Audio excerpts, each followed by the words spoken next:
week. Has there been a focus on execution and excellence this week? Yeah, it has been. Obviously, with the amount of turnovers we gave away in the back half, we were never going to win the game. And we spoke about it, went through some vision this week. And the funny thing about a lot of those mistakes, were caused by us.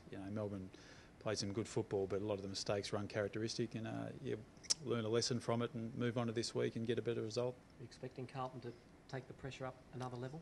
Look, their pressure is obviously, they're one of the better sides in the competition. I think they're ranked number 2 for pressure acts. So we know that it's a massive part of their game. Obviously, they were disappointing last week against West Coast, so we expect them to come out all guns blazing this week. So, both sides coming off disappointing losses and looking to rectify that. What about in terms of the pressure you applied to Melbourne last week? It seemed like at times they were able to move the ball into their forward line pretty easily and score. Yeah, no, not really. Stats would say otherwise. Okay. I think that the majority of those times were turnovers, us coming out of the back half that went straight back in. So, look, our defensive 50 transition against the Oppo was it's one of the best in the league, and it was so on the weekend also. So, You've had some weeks where your efficiency's been really high, and then some weeks where I suppose like last week where it dropped off. Is it just a mental thing? Oh, look, I think it was just one of those games where we probably had the majority of our playing list didn't play well on the same day, which is a sign. When you're a better side, that doesn't happen. So obviously we've got a fair way to go in that area. And look, for us to get greater consistency across the board, we need to raise the level of our bad games, as we've spoken about. And unfortunately, that wasn't the case last week. We probably only had 2 to 3 winners on the day, whereas you probably need 12 to 13. Of your players playing well every week. So we just didn't have that last week and got the not the desired result, but the result accordingly. So, Jack King back this week. How important is he for your structure?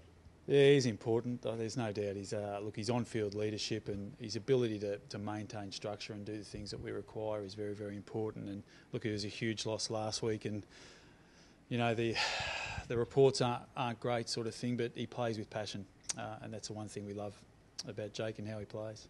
You would have had a look at Carlton on Sunday. Did the Eagles give you something to work with? Yeah, look, the Eagles are playing some fantastic footy, and they've obviously done that to a number of sides. So there's certainly some things we learned from that game, and we'll take into this game as well. So they play some really terrific footy. The pressure was outstanding, and Carlton had some real trouble moving the ball also. And their tall somewhat troubled them. Darling was good, Lynch was good at times, and the 2 rucks were obviously outstanding. So. Yeah, the calibre of player is probably the thing that with the rucks that we obviously haven't got. But look, Andrew Brown's been giving us a great contest, and we look forward to that again. In terms of your tall forwards, is that an area you think you might be able to exploit it with Jemison missing for Carlton? Yeah, I think so. Look, he's a huge loss for Carlton. He's an outstanding player, and look, he didn't play against us round 1 last time. So obviously with Ty and Jack and whoever, Brad Miller, those third tall type players, we feel we can get an advantage with that type of player also. So hopefully it comes to fruition at the end of the day. So long ago now, but what do you take out of the round 1 game? Yeah, it was a long time ago. Look, there was probably stages where Carlton could have blown us away early. I think they kicked maybe 2-8, I think, in the first quarter, but then we sort of came back relatively strong, and then they finished the stronger over the course of the night. So, look, there's some certain areas of our games that we thought we played pretty well. There's certainly some things we learned from that game also that we'll take into this game this week.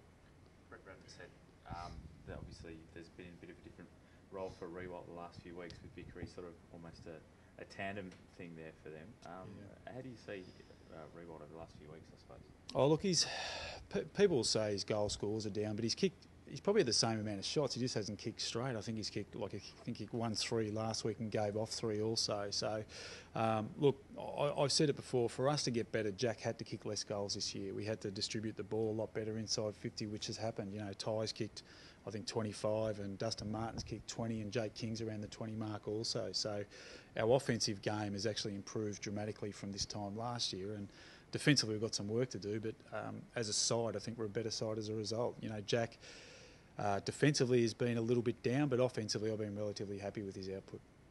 See, Tuck was best in the VFL, but does Carlton's speed sort of reduce his chances of getting a game?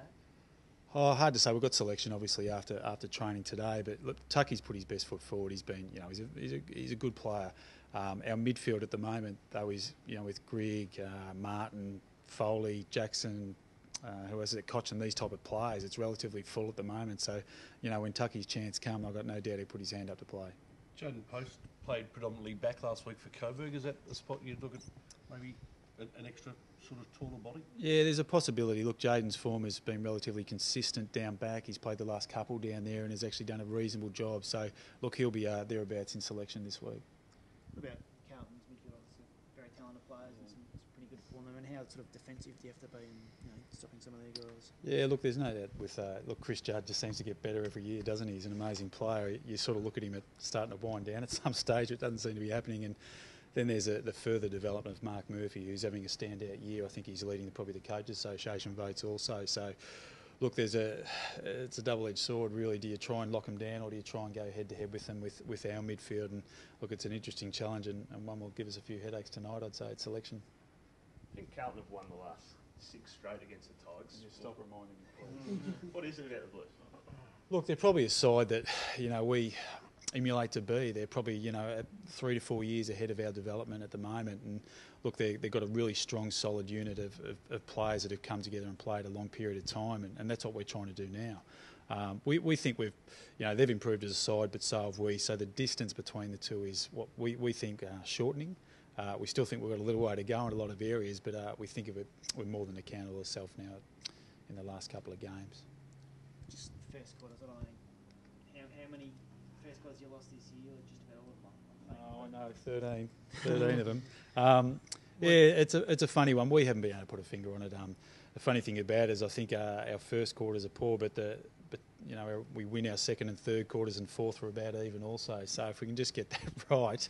So if anyone's got any suggestions, please email me. Just give us an idea. So we do look at it and we'll monitor it again. Thanks, guys. Thank you.